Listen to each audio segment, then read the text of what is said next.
नमस्कार दोस्तों, ocean network में आपका स्वागत है। मैं हूं ओमकार चौधरी। आज दो मुद्दों पर बात करेंगे, किसी और की नहीं, अमेरिकन मीडिया की बात करेंगे, जिसमें ये दावे किए जा रहे हैं कि अमेरिका ने फोर्दो और आपका मिसफाहन और जो नतांज का इलाका है, वहां पर जो बमबारी की थी, इनके न्यूक्लियर बॉम्ब अगर बन गए हैं तो, और बनने की स्थिति में है तो, उनको नष्ट करने के लिए उनका कहना यह है कि आंशिक ही प्रभाव पड़ा है, वो पूरी तरह नष्ट नहीं हुए। वैसे आपको बता दें, अमेरिका का मोस्टली मीडिया ट्रंप साहब के खिलाफ रहता है, और ट्रंप साहब की छिछालेदार हो, उनको असहज करने के लिए कई तरह की चीजें वो चलाता रहता है। इसको लेकर के ट्रंप नाराजगी भी व्यक्त कर चुके हैं सार्वजनिक रूप से कई बार। और ट्रंप साहब का दावा है कि वो पूरा का पूरा इनका जो तंत्र था, न्यूक्लियर जितने भी इनके महत्वपूर्ण आस्थान थे, सब खत्म कर दिए गए हैं। एक तो इस पर चर्चा करेंगे कि क्या वाकई खत्म हो चुके हैं। वैसे आज ट्रंप साहब ने यह भी कहा है कि अगर भविष्य में ईरान ने कभी इस प्रोग्राम को फिर आगे बढ़ाने की कोशिश की तो हम फिर बमबारी करेंगे, फिर उसे खत्म कर देंगे। दूसरा मुद्दा है नेटो देशों का। उनकी समिट चल रही है।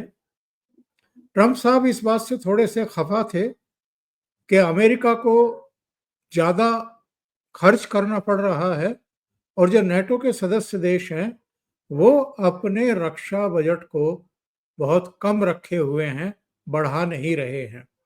उनकी तरफ से एक प्रेशर है कि सभी देश अपना रक्षा बजट बढ़ाएं, लेकिन स्पेन ने तो खुला विरोध कर दिया है, और अब सूचना मिल रही है इटली, फ्रांस, कनाडा, कई दूसरे देशों में भी इसका विरोध हो रहा है। तो क्या होगा, इस पर भी चर्चा करेंगे। मेरे साथ जुड़ रहे हैं आपके जाने पहचाने उमेश अग्रवाल साहब, जियो पॉलिटिकल मामलों के जानकार, और उनको जोड़ करके चर्चा को आगे बढ़ाते हैं। उमेश जी, बहुत स्वागत है। नमस्कार। जय सिया राम सर जी। जय सिया राम। तो सबसे पहले ईरान को लेकर के, न्यूक्लियर एसेट्स को लेकर के, प्लांट को लेकर के जो दावे अमेरिका के ही मीडिया में किए जा रहे हैं, थोड़ा उसके बारे में बताइए, वस्तु स्थिति क्या है? देखिए, अमेरिका का मीडिया जैसे आपने बताया है बिका हुआ मीडिया है, और एक तरह से वो एंटी ट्रम्प है और प्रो चाइना है। और आपको मालूम है कि जो बॉम्ब यूज किया गया था अमेरिका के द्वारा B-2 बॉम्बर, जिसकी कीमत कम से कम $2.2 बिलियन है, इंडियन रुपीस में अप्रोक्सीमेटली 18,000 करोड़ का है। वैसे 7 बॉम्बर्स को यूज किया गया, और उसके अंदर बताया जाता है 13,600 किलोग्राम के 14 बॉम्ब यूज किए हैं। तो कुल जो उधर जो बॉम्बिंग हुई है, मतलब जो किलोग्राम कनक में देख लेते हैं, तो it is like 1,90,000 KGs of explosive जो उन्होंने फोर्दो में यूटिलाइज किए। अब आप सोचिए 1,90,000 किलो का अगर बॉम्ब अगर डालोगे तो कोई भी फैसिलिटी उसको विथस्टैंड नहीं कर सकती। इम्पैक्ट होगा, क्योंकि वो क्या करता है, बॉम्ब अंदर जाके पहले पियर्स करता है, फिर बाद में जाके एक्सप्लोड होता है, और एक्सप्लोड होने के बाद जो इम्पैक्ट होगा तो अल्टीमेटली वो नीचे ही जाएगा। और एक्सप्लोजन के बाद ऐसे एक बॉम्ब नहीं गिरे, 14 बॉम्ब गिरे। तो मेरा मानना है कि कंप्लीटली ध्वस्त हो चुका है। और जो भी अगर कोई बोल रहे हैं, एक्सपर्ट्स बोल रहे हैं, तो मेरा एक ही क्वेश्चन है उनसे कि 1,90,000 किलो का बॉम्ब अगर डाल दिया जाए तो कौन सी फैसिलिटी आज इतनी ज्यादा सिक्योर है जो 1,90,000 किलोग्राम का जो एक्सप्लोजन है विथस्टैंड कर सकती है, वो भी डिफरेंट डिफरेंट टाइमिंग्स पे। मतलब आप सोच लीजिए, एक साथ नहीं डाला होगा, एक बार डाला होगा, उसके 1 मिनट बाद डाला होगा, तो नेक्स्ट इम्पैक्ट जो होगा वो ऑलरेडी डैमेज सेक्टर को और डैमेज करेगा। तो आप देख लीजिए 61 मीटर्स का एक बॉम्ब अगर डैमेज कर सकता है उसका, तो नेक्स्ट उसको 100 मीटर रीच करेगा। तो कहीं ना कहीं वो कंप्लीटली डिवास्टेट हो चुका है। भले ही कोई कुछ भी बोले, ओमकार जी, मेरा मानना है कि this facility is completely has been destroyed. Trump ने सही बोला है। और चलें अब नेटो पर बात कर लें। नेटो की समिट हो रही है, ट्रम्प साहब लगातार। ओमकार जी, इसके अंदर एक और एक अपडेट दे रहा हूँ। जी। भारत अपना खुद का बंकर बस्टर बॉम्ब बना रहा है। अब आपको मालूम है, हमारी जो अग्नि 5 मिसाइल है वो इंटर आईसीबीएम मिसाइल है, इंटर कॉन्टिनेंटल बैलिस्टिक मिसाइल, जिसकी रेंज 5000 किलोमीटर की है। अब भारत क्या कर रहा है, इसकी रेंज 2500 किलोमीटर करके इसकी जो पेलोड कैपेसिटी है उसको 7500 किलो कर रहा है। अब समझ लीजिए, भारत की ये जो डिलीवरी सिस्टम रहेगा, it will be like a missile. अब अमेरिका को, अगर आपने देखा है कि ये बॉम्बिंग करनी थी, तो उसने कितनी प्लानिंग की। मिसूरी से 2 B-2 प्लेन उन्होंने एक तरह से पहले उड़ाया, वो डिकॉय के जैसे यूज किया। फिर कहीं और से 7 प्लेन उड़ाए और उसको एयरबोर्न रखा 35 घंटे तक। फिर बाद में उसके ऊपर किया। उन्होंने कितने प्लेन यूज किए, 7 प्लेन यूज किए। तो आप सोच लीजिए, एक प्लेन का दाम है 18,000 करोड़, तो 7 प्लेन का हो गया 1,26,000 करोड़। एक एक बॉम्ब का समझ लीजिए 14 बॉम्ब यूज किए, 24,000 करोड़ और कर लीजिए। तो कम से कम 1.5 लाख करोड़ उन्होंने खर्चा किया। आप सोच लीजिए, ये ऑपरेशन करने के लिए। भारत ने क्या किया है, अपनी जो अग्नि है, आईसीबीएम है, उसी को उन्होंने चेंज कर दिया है और उसका पेलोड कैपेसिटी बढ़ा दिया है। और ये आईसीबीएम है, और आपको मालूम है इसकी स्पीड बहुत ही ज्यादा होती है। जब इम्पैक्ट करेगी उसके बाद जो एक्सप्लोजन होगा, तो कोई भी इसको एक तरह से सहन नहीं कर पाएगा। और इसकी जो एक मिसाइल की जो कैपेसिटी है, पेनिट्रेशन के बाद वो जिस हिसाब से इम्पैक्ट डैमेज कर सकती है, वो 100 मीटर्स है, जबकि GB-57 की 60 मीटर्स थी। तो भारत ने ये काम कर दिया। हमने ये चीज कैसे की, हमने अपने मिसाइल डिलीवरी सिस्टम को मॉडिफाई किया। हमने हमारा जो सुखोई 30 प्लेन है, उसी के द्वारा हम ये पेलोड ले जाके अपनी एरिया में ले जाके, हमें पाकिस्तान में जाने की भी जरूरत नहीं है। हम अगर नेक्स्ट टाइम किनारा हिल्स को उड़ाना चाहें, भारत में बैठ के अपनी अंबाला एयरबेस से उड़ाएं और उधर से मिसाइल छोड़ें, तो कहीं भी पाकिस्तान में हम उनको उड़ा सकते हैं। उनकी कोई भी अंडरग्राउंड फैसिलिटी को हम खत्म कर सकते हैं। और इसकी रेंज कितनी है, 2500 किलोमीटर की है। तो चाइना भी इसके अंदर हमारे रेंज में आ चुका है। ये भारत ने एक बहुत बड़ा काम किया है। We should appreciate it. और देखिए कितना कॉस्ट इफेक्टिव है। तो ऑपरेशन के लिए अमेरिका ने कम से कम ये स्पेसिफिक सिर्फ फोर्डो के लिए, ये मेरा मानना है 1.5 लाख करोड़ खर्चा किया है। तो मैंने मैक्स बताया, 18,000 इंटू 7 प्लेन्स का 1,26,000 करोड़, और 14 बॉम्ब का समझ लीजिए 24,000 करोड़ कंजर्वेटिव। तो 1.5 लाख करोड़ का खर्चा किया है। हमने कितना किया है, आप सोच लीजिए, मैक्सिमम 200-300 करोड़ से ऊपर नहीं होगा। इसका डिफरेंस होता है भारत और अमेरिका के अंदर। इस हिसाब से तो उमेश जी, आने वाले कुछ वर्षों में भारत के दरवाजे पर खरीदारों की और दिलचस्पी रखने वालों की लंबी लाइन लगने वाली है। भाई साहब, आप ये देखिए, भारत की जो सोच है, भारत की जो टेक्निक है, भारत क्या कर रहा है, युद्ध को एनालाइज कर रहा है। वो रशिया और यूक्रेन युद्ध को भी एनालाइज कर रहा है, और वो ईरान और इसराइल के युद्ध को भी एनालाइज कर रहा है। उसके हिसाब से वो अपने मिसाइल डिलीवरी सिस्टम्स को चेंज कर रहा है, अडेप्ट कर रहा है, ताकि भारत के लोगों को जो वॉर होता है वो क्विक एंड शॉर्ट में खत्म हो जाए। वैसी बात है, भारत उसके ऊपर एम कर रहा है। और उमेश जी, आपके पास तो जानकारी होगी क्योंकि आप बारीक नजर रखते हैं। हमारे वायुसेना चीफ आजकल ग्रीस की यात्रा पर हैं, और ग्रीस वायुसेना ने दिलचस्पी दिखाई है ये तकनीक जानने की कि साहब आपने इतना सटीकता के साथ पाकिस्तान में अपने टारगेट कैसे उड़ा दिए। और आप जानते हैं कि ग्रीस और टर्की दोनों का 36 का आंकड़ा है। देखिए सर, सीधी सी बात है, हमारे पास भी रफाल है, उनके पास भी रफाल है। मिसाइल डिलीवरी सिस्टम्स दोनों के सेम है, दोनों के कॉमन एनिमी है।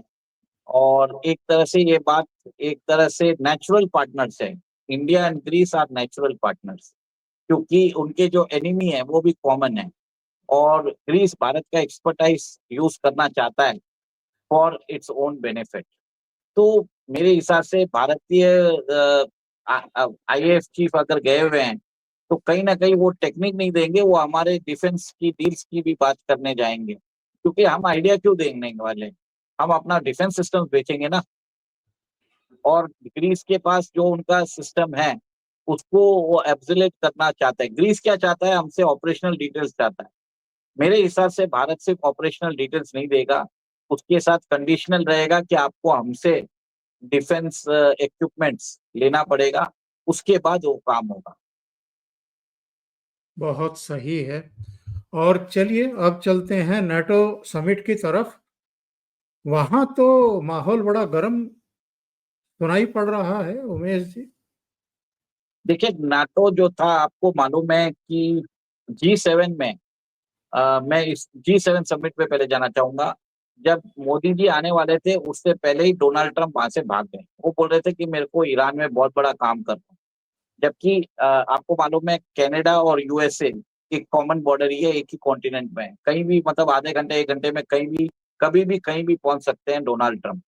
तो एक तरह से आप ये देखिए, मोदी जी ने उधर जाके बोला भी था कि जो कंट्रीज टेररिज्म स्पॉन्सर करती है आप उनको रिवॉर्ड करते हो। और मैक्रॉन से जैसे मिले हैं अ, मोदी जी, तो आपने देखा है कि उन्होंने एक टिप्पणी की, क्या आजकल ट्विटर पे बहुत फाइटिंग कर रहे हो, तो दोनों हंस रहे थे ठहाके लगा के। वो हंसी डोनाल्ड ट्रंप के ऊपर थी। ठीक यस। है। और अब देखिए डोनाल्ड ट्रंप ने क्या किया, नेटो को बोला कि 5% आपके जीडीपी का आपको देना पड़ेगा, आपको अपना एक्सपेंसेस रेस करना पड़ेगा फ्रॉम द प्रेजेंट 2%। ओके। और आपको ये भी मालूम है उधर बहुत सारी कंट्रीज ने ऑब्जेक्शन रेस किया। देखिए, भारत जब G7 समिट में था तब आपको ध्यान है कि भारत ने कनाडा के साथ अपने टाइस इंप्रूव कर लिए, कमीशंस जो है उन्होंने रेस्टोर कर लिया है, और फ्री ट्रेड एग्रीमेंट जो थी उसके ऊपर भी बात चालू कर दी। और खालिस्तानी जो टेररिस्ट है जो कनाडा में है उनके ऊपर एक तरह से कठोरता रखने की बात भी बोली है, जिसको कैनेडी ने एक्नॉलेज भी किया है। क्योंकि कनाडा में वो जगमीत सिंह की पार्टी थोड़ी वीक हो चुकी है और जगमीत सिंह खुद हार चुका है। ठीक है। और अब बताता हूं कि आज कनाडा और ईयू के बीच में कल एक करार हुआ है, जिसके अंदर वो डिफेंस, साइबर, मैरीटाइम और रेंज ऑफ सिक्योरिटी वो लोग कोलैबोरेशन कर रहे हैं। अब उसके अंदर आप सोचिए कि कनाडा और ईयू दोनों अमेरिकन स्फीयर ऑफ इन्फ्लुएंस में आते थे, अमेरिका के क्लोजेस्ट एलाइज है। पर आपने देखा कि किस हिसाब से आपने देखा होगा कि अमेरिकन राष्ट्रपति ने बार बार कनाडा की सॉवरेनिटी के ऊपर प्रश्न चिन्ह उठाए। उन्होंने यस। प्रेसिडेंट ट्रूडो को गवर्नर ट्रूडो बता दिया। तो एक तरह से वहां के कनाडा में एंटी अमेरिकन सेंटिमेंट्स बहुत ज्यादा हो रहे हैं, कि ऐसा है कि कनाडा ने एक तरह से बोल भी दिया है कि हम अ, अ, कि हम आपसे F-35 जो डील है हम उसको कैंसिल भी कर सकते हैं।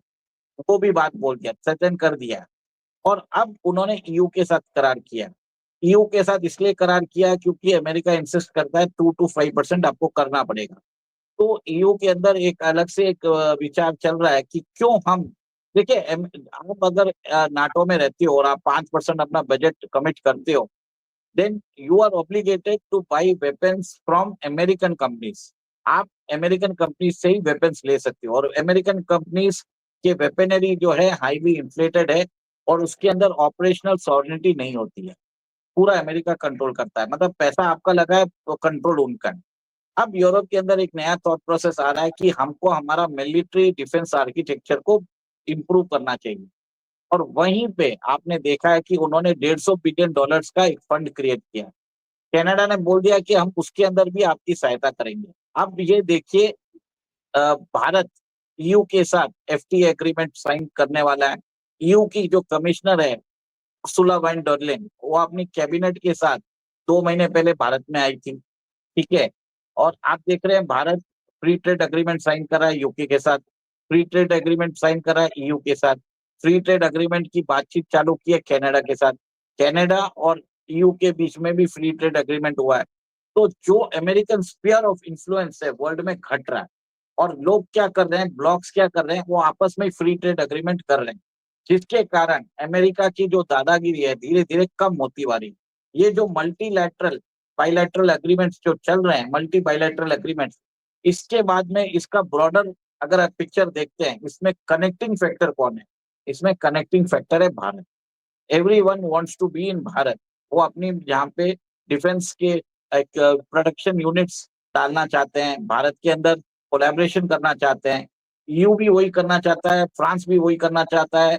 आपने देखा है तो रोल्स रॉयस हमको बोल रहा है हम आपको इंजन टेक्नोलॉजी दे देंगे। फ्रांस के साथ हम रफाल की डील हमने फाइनल की है। और तो आपने देखा है कि फैल्कन जेट्स जो है, फैल्कन 2000 जो एविएशन जेट्स है, वो भारत में बनने वाले हैं। फ्यूसलाज जो रफाल का है वो भारत में बनने वाला है। अब जर्मनी भी भारत के अंदर अपना जो प्रोडक्शन सिस्टम्स है वो बढ़ाना चाहता है। भारत की जो कंपनी है रिलायंस, जो अनिल अंबानी की कंपनी है, वो जर्मन की जो कंपनी है राइन मेटल जो लेपर्ड टैंक्स बनाता है, उसकी 155 mm जो शेल है वो भारत में डेवलप कर रही है। Everyone wants to be with Bharat. सब लोग भारत में आना चाहते हैं। तो ये आप देख रहे हैं कि नेटो के अंदर जो क्रैक्स आ रहे हैं वो आना चालू हो चुका है।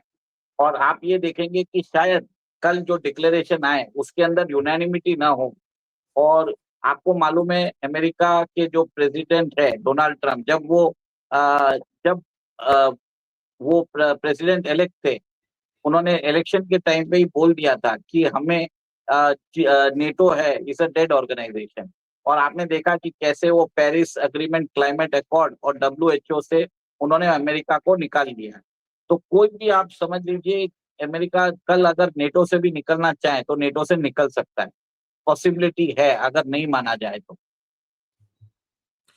आप ये कह रहे हैं कि अगर नेटो के देश स्पेन, इटली, फ्रांस, कनाडा ये सब अड़े रहे और कुछ दूसरे देश भी संकेत दे रहे कि हम अपने रक्षा बजट नहीं बढ़ाएंगे, तो अमेरिका इससे आउट हो सकता है, अपने को अलग पर कर सकता है। बरोबर, आप बरोबर बोल रहे हैं, वो कर सकता है। और इसका क्या असर पड़ेगा? नेटो की पूरी एक जो अवधारणा थी, वो तो बहुत हद तक ये लोग तो अमेरिका के ही पैसे पर जिंदा थे। देखिए, उससे कोई फर्क पड़ने वाला नहीं है। नेटो जो नेटो में अगर आपको वेपन सिस्टम लेना रहता था, then you use to buy it from America. अब यूरोप अपना खुद का डिफेंस सिस्टम्स बनाएगा तो यूरोपियन डिफेंस कंपनीज को फायदा होगा। कंपनी जैसे रोल्स रॉयस है, बीएई सिस्टम्स है, रफाल है, यूरोप स्वीडन की साब है, और जर्मन कंपनीज है, और जैसे इटाली की लिनाडो है, इन सबको फायदा पड़ेगा। बहुत बहुत धन्यवाद उमेश जी, जुड़ने के लिए और बहुत महत्वपूर्ण बिंदुओं पर चर्चा करने के लिए।